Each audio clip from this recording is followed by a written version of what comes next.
ये दास्तान किसी जंग की नहीं, किसी फतह की नहीं। ये दास्तान है इंसान के सबसे बड़े दुश्मन की। और वो दुश्मन कोई बाहरी हमलावर नहीं होता। वो दुश्मन होता है इंसान के अंदर बैठा उसका अपना गुरूर और उसका बेकाबू गुस्सा। ये किस्सा है सल्तनत फतेहपुर का और उसके आलीशान मगर बदनसीब बादशाह सुल्तान मुराद खान का। सुल्तान मुराद खान एक ऐसा नाम था जिसकी हैबत से पहाड़ भी रास्ता छोड़ देते थे। खुदा ने उसे सब कुछ बख्शा था, बेपनाह दौलत, जमीन का एक बड़ा हिस्सा और एक ऐसी फौज जो तूफान का रुख मोड़ सकती थी। मगर कुदरत जब किसी को बेपनाह ताकत देती है तो उसके साथ एक इम्तिहान भी जोड़ देती है। मुराद खान के किरदार में एक बहुत बड़ी खामी थी, एक ऐसा ऐब जो उसकी सारी खूबियों पर भारी था, और वो था उसका जल्दबाज मिजाज और नाक पर रखा गुस्सा। वो फैसले दिल या दिमाग से नहीं बल्कि अपने उबलते हुए खून से लेता था। उसे अपनी तदबीर पर इतना भरोसा था कि वो तकदीर को भी अपने कदमों की दासी समझता था। उस भरे पूरे महल में हजारों दरबारियों और वजीरों के बीच सुल्तान मुराद खान तन्हा था। उसे इंसानों पर भरोसा नहीं था। उसका मानना था कि इंसान की वफादारी उसके मतलब के साथ बदल जाती है, सिवाय एक के, और वो एक कोई इंसान नहीं था। वो था उसका नायाब सफेद रंग का शाहीबाज जिसका नाम था शाहीन। शाहीन सिर्फ एक परिंदा नहीं था, वो सुल्तान की रूह का हिस्सा था। लोग कहते थे कि जब सुल्तान सोता था तो शाहीन जागता था। सुल्तान अक्सर भरी महफिल में कहता था कि इंसान धोखा दे सकता है मगर मेरा शाहीन नहीं। ये मुझसे मेरी सल्तनत नहीं मांगता, ये मुझसे मेरा ताज नहीं मांगता, ये सिर्फ मेरा साथ मांगता है, ये मेरा मुहाफिज है।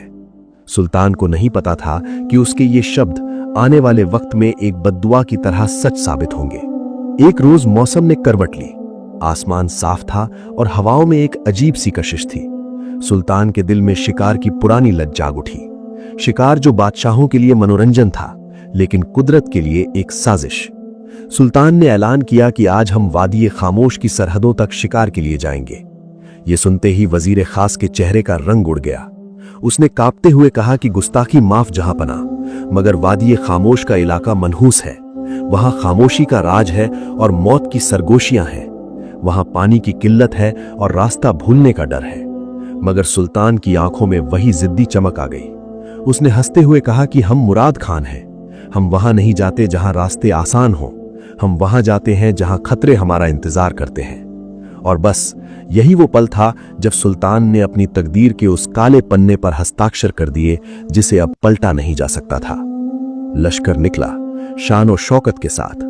आगे आगे सुल्तान अपने सबसे तेज घोड़े पर सवार थे और उनके हाथ पर बंधे चमड़े के दस्ताने पर बैठा था शाहीन। शाहीन की नजरें आज कुछ अलग थीं। वो बार बार आसमान की तरफ देख रहा था, जैसे वो किसी आने वाली मशक्कत को महसूस कर रहा हो। परिंदों की छठी इंद्री इंसानों से कहीं तेज होती है। शायद वो जान गया था कि आज महल वापसी का रास्ता आसान नहीं होगा। दोपहर होते होते वो लोग जंगल के उस हिस्से में पहुंच गए जहां हरियाली धीरे धीरे दम तोड़ रही थी। तभी झाड़ियों में एक हलचल हुई। एक सुनहरा हिरण बिजली की रफ्तार से उनके सामने से गुजरा। सुल्तान की शिकारी आंखों ने उसे देखा और पूरी दुनिया भूल गए। वो उस हिरण के पीछे दीवानों की तरह भागे।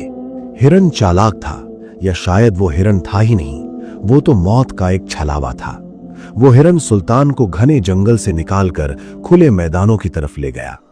सुल्तान का घोड़ा सबसे तेज था, इसलिए उसके सिपाही, उसका वजीर सब पीछे छूटते गए। सुल्तान को होश ही नहीं था कि वो अपने लश्कर से बिछड़ चुका है।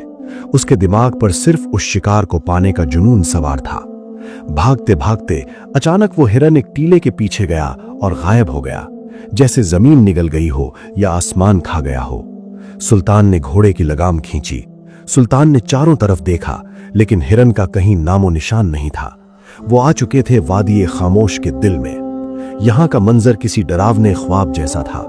दूर दूर तक न कोई पेड़, न कोई परिंदा, न कोई इंसान, सिर्फ काले जले हुए पत्थर और मीलों तक फैली हुई सफेद तपती हुई रेत। सूरज अब सर के ठीक ऊपर आ चुका था और आग बरसा रहा था। सन्नाटा ऐसा कि अगर सुई भी गिरे तो बादलों के गरजने जैसी आवाज आए। यहां अपनी ही सांसों की आवाज किसी हथौड़े की तरह कानों में बज रही थी। सुल्तान मुराद खान, जो हजारों की भीड़ में रहने का आदी था, आज इस वीराने में बिल्कुल अकेला था। नहीं, अकेला नहीं, उसके साथ उसका वो साया था, शाहीन। सुल्तान ने वापस जाने की कोशिश की, मगर रेगिस्तान में दिशाएं धोखा देती हैं। 1 घंटा बीता, 2 घंटे बीते। अब सूरज का कहर अपने चरम पर था। सुल्तान के शाही कपड़े पसीने से तरबतर हो चुके थे। उसके गले में जैसे कांटे हो गए थे। प्यास एक ऐसी हकीकत है जिसके सामने दुनिया की सारी दौलत बेकार है। सुल्तान ने अपनी जीन से पानी की मशक निकाली। उसने उसे उल्टा किया, मगर उसमें से सिर्फ हवा निकली, एक बूंद भी पानी नहीं था। सुबह की जल्दबाजी में उसने पानी भरने का ख्याल ही नहीं किया था। उसका घोड़ा भी अब थककर चूर हो चुका था। सुल्तान को मजबूरन घोड़े से उतरना पड़ा। अब एक बादशाह पैदल तपती रेत पर चल रहा था। शाम होने को थी, मगर गर्मी कम नहीं हुई थी। सुल्तान का हलक सूख कर लकड़ी हो चुका था। उसे चक्कर आ रहे थे। उसे अपनी मौत सामने दिखाई देने लगी थी। तभी उसके कानों में एक आवाज आई, बहुत ही धीमी, मगर इस सन्नाटे में किसी उम्मीद की तरह गूंजती हुई। टप टप टप। ये पानी के टपकने की आवाज थी। सुल्तान ने अपनी भारी पलकें उठाई। शाहीन, उसका बाज, कुछ दूरी पर एक ऊंची काली चट्टान के ऊपर मंडरा रहा था। सुल्तान ने गौर से देखा। उस काली चट्टान की ऊंचाई से पत्थरों के सीने को चीरकर पानी की एक बहुत ही पतली सी लकीर रिस रही थी। बूंद बूंद करके पानी नीचे गिर रहा था और एक छोटे से प्याले नुमा गड्ढे में जमा हो रहा था। सुल्तान के चेहरे पर एक वीरान मुस्कान आ गई। उसने खुदा का शुक्र अदा किया और अपनी बची खुची ताकत समेटकर उस चट्टान की तरफ बढ़ा। वहां वाकई पानी था, साफ चमकदार पानी। सुल्तान ने अपनी कमर से सोने का एक छोटा सा प्याला निकाला और कांपते हाथों से उस प्याले को उस पानी की धार के नीचे रखा। पानी बहुत धीरे धीरे टपक रहा था। हर एक बूंद के गिरने में सदियां गुजर रही थीं। सुल्तान अपनी सांसें रोके खड़ा था। उसका पूरा जिस्म पानी मांग रहा था। काफी मशक्कत और सब्र के बाद प्याला भर गया। ठंडा साफ पानी। सुल्तान की आंखों में आंसू आ गए। उसने प्याले को उठाया और उसे अपने सूखे होठों के करीब लाया। वो बस पीने ही वाला था, तभी एक साया तेजी से आया। सुल्तान के कंधे पर बैठे शाहीन ने अचानक एक जोरदार उड़ान भरी और अपने पंजे उस प्याले पर दे मारे। प्याला सुल्तान के हाथ से छूट गया और सारा पानी जमीन पर गिर गया। प्यासी रेत ने उसे एक पल में सोख लिया। सुल्तान सन्न रह गया। उसने खाली प्याले को देखा, फिर जमीन को देखा, फिर अपने बाज को देखा। शाहीन पास ही एक पत्थर पर जा बैठा और सुल्तान को अपनी तीखी नजरों से देखने लगा। सुल्तान को यकीन नहीं हुआ। उसने सोचा कि शायद इस बेजुबान से गलती हो गई, शायद प्यास से ये भी तड़प रहा है। सुल्तान ने अपने गुस्से को पी लिया। उसने झुककर प्याला उठाया, उसे अपनी आस्तीन से साफ किया और दोबारा उस चट्टान के नीचे, उस गिरती हुई धार के नीचे रख दिया। लेकिन सुल्तान नहीं जानता था कि यह पानी का गिरना सिर्फ एक इत्तेफाक नहीं था, यह तकदीर का इशारा था। सुल्तान मुराद खान, जिसके इशारों पर सल्तनत हिल जाया करती थी, आज वो एक चट्टान के नीचे बेबस खड़ा था। उसकी नजरें उस सोने के प्याले पर जमी थीं और उसका सब्र उस प्याले के भरने का इंतजार कर रहा था। बूंद बूंद बूंद, हर एक बूंद के साथ सुल्तान की उम्मीद बंधती और हर एक पल के साथ उसकी प्यास की शिद्दत और बढ़ती जा रही थी। गला सूख कर कांटे जैसा हो चुका था और शरीर की ताकत जवाब दे रही थी। काफी मशक्कत और इंतजार के बाद आखिरकार वो प्याला दूसरी बार भर गया। पानी साफ और चमकता हुआ दिख रहा था, जैसे रेगिस्तान की गोद में कोई हीरा पिघल गया हो। सुल्तान के चेहरे पर एक फीकी और थकी हुई मुस्कान आई। उसने कांपते हुए हाथों से प्याले को उठाया। उसने सोचा कि शायद पिछली बार उस बेजुबान परिंदे से गलती हो गई होगी। प्यास तो उसे भी लगी है, शायद वो भी पानी के लिए बेताब था। सुल्तान ने अपने दिल को समझाया और प्याले को धीरे धीरे अपने होठों की तरफ बढ़ाया। वो बस उस ठंडक को महसूस करने ही वाला था, वो उस आबे हयात को अपने हलक में उतारने ही वाला था कि तभी हवा में फिर वही सरसराहट हुई। सुल्तान के कंधे पर बैठे शाहीन ने इस बार पहले से भी ज्यादा तेजी से और गुस्से में उड़ान भरी। उसने अपने दोनों पंजों से उस प्याले पर एक जोरदार वार किया। सुल्तान संभल भी न पाया कि प्याला उसके हाथ से छूट गया। इस बार पानी रेत पर नहीं, बल्कि सुल्तान के शाही लिबास पर गिरा और देखते ही देखते मिट्टी में मिल गया। सुल्तान बुत बनकर खड़ा रह गया। उसकी आंखों के सामने अंधेरा छाने लगा। ये सिर्फ पानी नहीं गिरा था, ये सुल्तान के सब्र का पैमाना था जो अब छलक चुका था। उसकी प्यास अब गुस्से में बदल रही थी, वो प्यास जो जानलेवा थी और वो गुस्सा जो अक्ल को अंधा कर देता है। सुल्तान ने अपनी लाल अंगारा जैसी आंखों से उस बाज को देखा। शाहीन उड़कर पास ही एक ऊंची चट्टान पर जा बैठा और अपनी तेज नजरों से सुल्तान को घूरने लगा। उसकी आंखों में एक अजीब सी जिद थी, एक अजीब सी बेताबी थी, जैसे वो चीख चीख कर कुछ कहना चाह रहा हो, मगर कुदरत ने उसे जुबान नहीं दी थी। सुल्तान चिल्लाया, ऐ बदबख्त परिंदे, ये तू क्या कर रहा है? मैं प्यास से मर रहा हूं और तुझे खेल सूझ रहा है। मैंने तुझे अपनी औलाद से बढ़कर चाहा, तुझे अपना मुहाफिज माना, और आज जब मेरी जान पर बनाई है तो तू मेरी मौत का तमाशा देख रहा है। सुल्तान की आवाज उस वीराने में गूंजी, मगर शाहीन खामोश रहा। वो अपनी जगह से नहीं हिला, बस सुल्तान को देखता रहा जैसे उसे किसी अनहोनी का डर हो। सुल्तान ने तीसरी बार उस प्याले को उठाया। उसके हाथ अब गुस्से से कांप रहे थे। उसने दांत पीसते हुए कहा, शाहीन, मेरी वफादारी का इम्तिहान मत ले। अगर इस बार तूने मेरे और मेरे पानी के बीच आने की कोशिश की तो मैं भूल जाऊंगा कि तू मेरा चहेता है। मैं भूल जाऊंगा कि तूने कितनी बार मेरी जान बचाई है। ये बादशाह का हुक्म है और बादशाह की नाफरमानी की सजा सिर्फ मौत होती है। सुल्तान ने म्यान से अपनी भारी तलवार निकाल ली। उसकी धार सूरज की आखिरी किरणों में चमक उठी। उसने तलवार को अपने पास रखा और प्याले को तीसरी बार उस चट्टान के नीचे रख दिया। सूरज अब ढलने को था। वादी खामोश में अंधेरा अपने पैर पसार रहा था। हवा में ठंडक घुलने लगी थी, लेकिन सुल्तान का जिस्म गुस्से की आग में जल रहा था।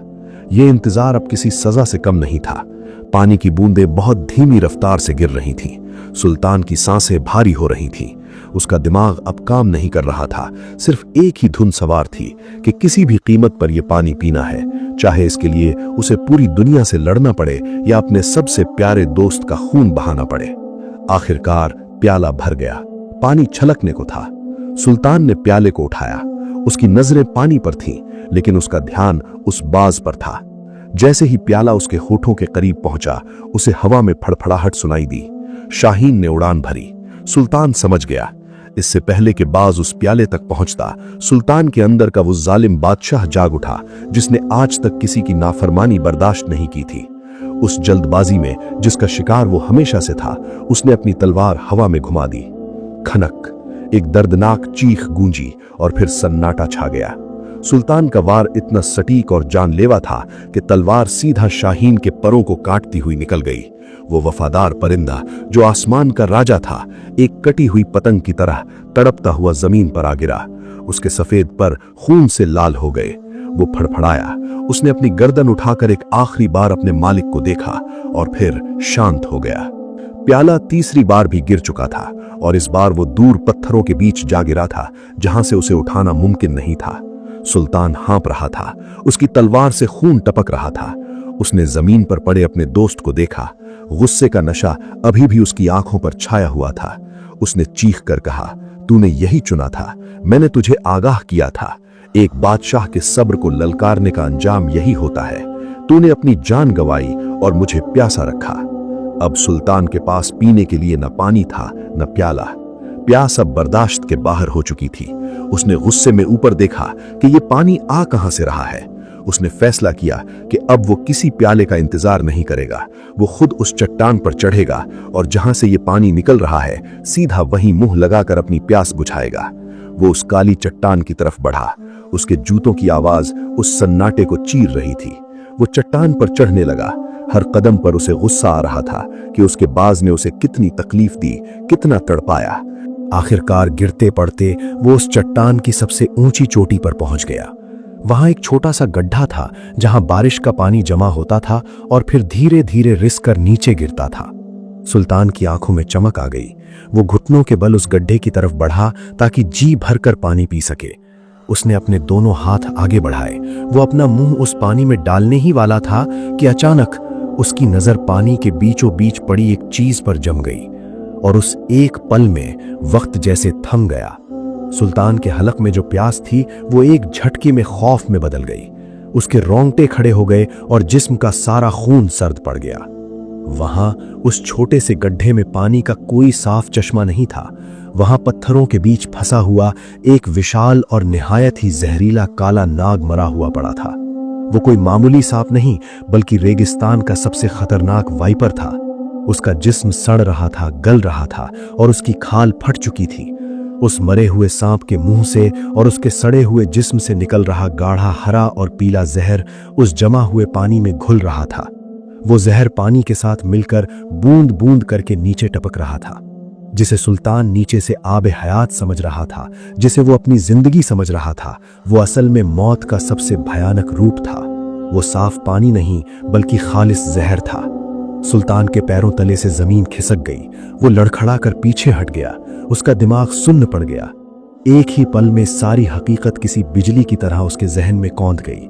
उसे अपनी आंखों के सामने वो मंजर दिखाई देने लगा जब शाहीन बार बार उस प्याले को गिरा रहा था। अब उसे समझ आया कि वो बेजुबान परिंदा उसे परेशान नहीं कर रहा था। वो उसके सब्र का इम्तिहान नहीं ले रहा था, बल्कि वो अपनी जान पर खेलकर अपने मालिक को मौत के मुंह में जाने से रोक रहा था। वो बाज ऊपर से देख चुका था कि पानी में जहर है। वो बोल नहीं सकता था, चीख नहीं सकता था, इसलिए उसने अपने परों का इस्तेमाल किया, अपने पंजों का इस्तेमाल किया, ताकि वो जहरीला पानी सुल्तान के हलक से नीचे न उतरे। वो वफादार था। उसने वफादारी की आखिरी हद पार कर दी थी, और बदले में सुल्तान ने उसे क्या दिया? एक दर्दनाक मौत। सुल्तान वहीं चट्टान की चोटी पर घुटनों के बल गिर पड़ा। उसके गले से एक ऐसी भयानक और दर्दनाक चीख निकली जिसने वादी खामोशी के सन्नाटे को चीर कर रख दिया। नहीं, ये लफ्ज उसके सीने से निकला और हवा में बिखर गया। उसे अब अपनी प्यास याद नहीं थी, उसे अब अपनी जान की फिक्र नहीं थी। उसे सिर्फ वो खून से लथपथ सफेद पर याद आ रहे थे। वो पागलों की तरह गिरता पड़ता उस चट्टान से नीचे उतरा। पत्थर उसके कपड़ों को फाड़ रहे थे। उसका जिस्म लहूलुहान हो रहा था, मगर उसे कोई होश नहीं था। वो लड़खड़ाते हुए रेतीली जमीन पर वहां पहुंचा जहां उसका वफादार साथी, उसका शाहीन बेजान पड़ा था। सुल्तान ने कांपते हुए हाथों से उस मरे हुए बाज को उठाया और अपने सीने से लगा लिया। वो परिंदा जो कभी सुल्तान के एक इशारे पर आसमान चीर देता था, आज उसकी गर्दन लुढ़की हुई थी। उसके सफेद पर खून से सने हुए थे। सुल्तान की आंखों से आंसुओं का सैलाब बह निकला। वो दहाड़े मार कर रोने लगा। एक बादशाह जिसके कदमों में दुनिया झुकती थी, आज वो रेत पर बैठकर एक जानवर से माफी मांग रहा था। उठो शाहीन, उठो, मुझे मारो, मुझे काटो, मेरी आंखें नोच लो, मगर खुदा के लिए एक बार अपनी आंखें खोल दो। मैंने ये क्या कर दिया? मैंने अपने ही मसीहा का कत्ल कर दिया। मेरे गुस्से ने मुझे अंधा कर दिया था। मेरी जल्दबाजी ने मेरा सब कुछ लूट लिया। सुल्तान की आवाज में इतना दर्द था कि अगर पत्थर भी सुनते तो पिघल जाते। वो बार बार उस बाज के खून को अपने आंसुओं से साफ करने की कोशिश कर रहा था। उसे अब वो पानी, वो चट्टान, वो शिकार सब कुछ बेमानी लग रहा था। उसे एहसास हो चुका था कि उसने सिर्फ एक परिंदा नहीं खोया है, उसने दुनिया का सबसे कीमती रिश्ता खो दिया है। उसने वो भरोसा तोड़ दिया है जो कभी जुड़ नहीं सकता। काफी देर बाद उस खामोश वीराने में घोड़ों की टापों की गूंज सुनाई दी। मशालों की रोशनी अंधेरे को चीरती हुई करीब आने लगी। ये सुल्तान का वजीर और उसका लश्कर था, जो भटकते भटकते अपने बादशाह के निशानों को ढूंढते हुए वहां पहुंच गया था। वजीर ने दूर से देखा कि सुल्तान जमीन पर बैठे हैं। उसने सोचा शायद बादशाह थक कर आराम कर रहे हैं। वो घोड़े से उतरा और दौड़ता हुआ करीब आया। जहां पना, खुदा का शुक्र है आप सलामत हैं। हम रास्ता भटक गए थे, हमारी जान हलक में थी कि कहीं आपको कुछ हो न गया हो। मगर जब वजीर करीब पहुंचा और मशाल की रोशनी सुल्तान के चेहरे पर पड़ी तो वो ठिठक कर रुक गया। उसने अपनी जिंदगी में सुल्तान को जंग के मैदानों में देखा था, शेरों से लड़ते देखा था, मगर ऐसी हालत में कभी नहीं देखा था। जहां पना, क्या कोई दुश्मन आया था? ये शाहीन को क्या हुआ? किसने किया ये सब? सुल्तान ने अपनी वीरान आंखें उठाईं और वजीर की तरफ देखा। उसे एक नजर में इतना दर्द था कि वजीर की रूह कांप गई। सुल्तान ने भारी और टूटी हुई आवाज में कहा, दुश्मन ने नहीं वजीर, मेरे अपने गुरूर ने मुझे लूट लिया। मेरे अपने गुस्से ने सल्तनत के सबसे वफादार सिपाही का कत्ल कर दिया। आज मैं बादशाह नहीं रहा, आज मैं दुनिया का सबसे बदनसीब फकीर हूं जिसने अपनी किस्मत खुद अपने हाथों से फोड़ ली। सुल्तान ने वो पूरी दास्तान नहीं सुनाई, बस इतना कहा कि चलो अब इस वीराने में मेरा दम घुट रहा है। सल्तनत फतेहपुर का वो सफर जो शिकार के जोश के साथ शुरू हुआ था, एक मातम के साथ खत्म हुआ। वापसी के पूरे रास्ते सुल्तान ने एक शब्द नहीं कहा। वो अपने घोड़े पर नहीं बैठा, बल्कि पैदल चला, अपने दोस्त की लाश को हाथों में उठाए। जब वो महल पहुंचा तो पूरी रियाया हैरान थी। उन्होंने अपने बादशाह को हमेशा सर उठाकर चलते देखा था, मगर आज उनका बादशाह सर झुकाए आंसुओं में डूबा हुआ महल में दाखिल हो रहा था। अगले दिन सुल्तान ने शाही बाग के बीचों बीच सबसे खूबसूरत जगह पर शाहीन को दफन किया। उसने वहां संगमरमर का कोई मकबरा नहीं बनवाया, बल्कि खालिस सोने की एक बाज की मूर्ति बनवाई। वो मूर्ति बिल्कुल वैसी ही थी जैसा शाहीन दिखता था, अपनी पैनी नजरों से दुनिया को देखता हुआ। और उस मूर्ति के नीचे सुल्तान ने अपने हाथों से सुनहरे अक्षरों में एक ऐसी इबारत लिखवाई जो आने वाली नस्लों के लिए एक सबक बन गई। उस पर लिखा था, एक पल का गुस्सा 100 साल के पछतावे से बेहतर नहीं होता। उस दिन के बाद सुल्तान मुराद खान बदल गया।